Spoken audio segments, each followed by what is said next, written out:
Ќе бидам многу краток, бидејќи вчера на пленарната комисија образложив кои се потребите од донесувањето на законот. Сосема на кратко уште еднаш да повториме и на самата матична комисија. Се работи за еден закон кој што е донесен врз основа на регулатива од 2009 година на Европската унија. Уште тогаш знаевме, уште во 2009 година, дека се работи за една навистина обсежна регулатива која што треба да го уреди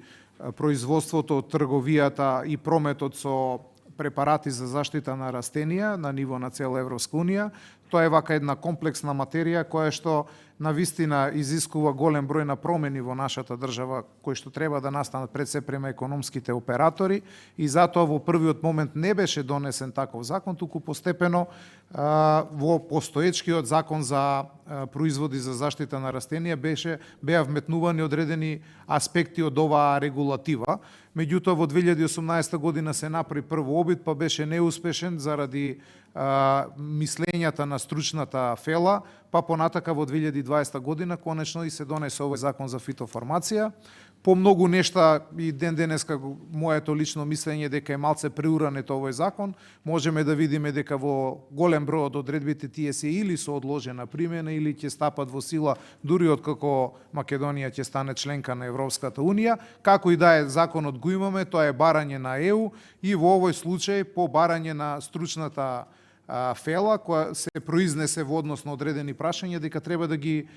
подобриме во овој закон, така да првиот дел е околу квалификацијата, значи кој се може да се занимава со промет на овие производи. Тука беа ставени дека може да се занимават и луѓе од природно-математички факултет или од технолошки факултет, меѓутоа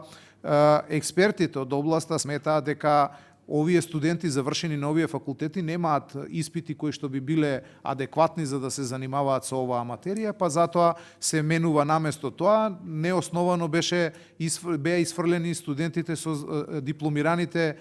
шумарски инженери. Ние сега правиме да ги освен земјоделски инженери да можат со оваа материја за промет и трговија и продажба на производи за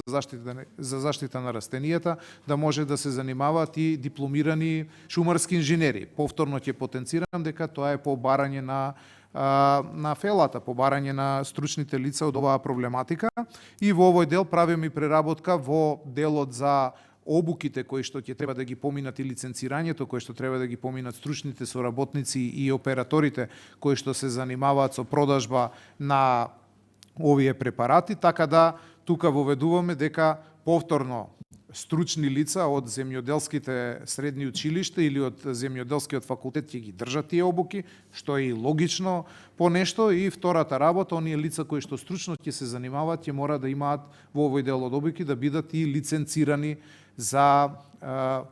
да може да дават советодавни услуги од делот на заштита на растенијата и кои препарати да се користат за заштита на растенијата. Измените се во тој дел, бидејќи се работи за навистина кратки измени, од тие причини решивме како група пратеници да го поднесеме овој закон во скратена постапка и сметам дека ги исполнува деловничките услови да оди како закон во скратена постапка. Ви благодарам.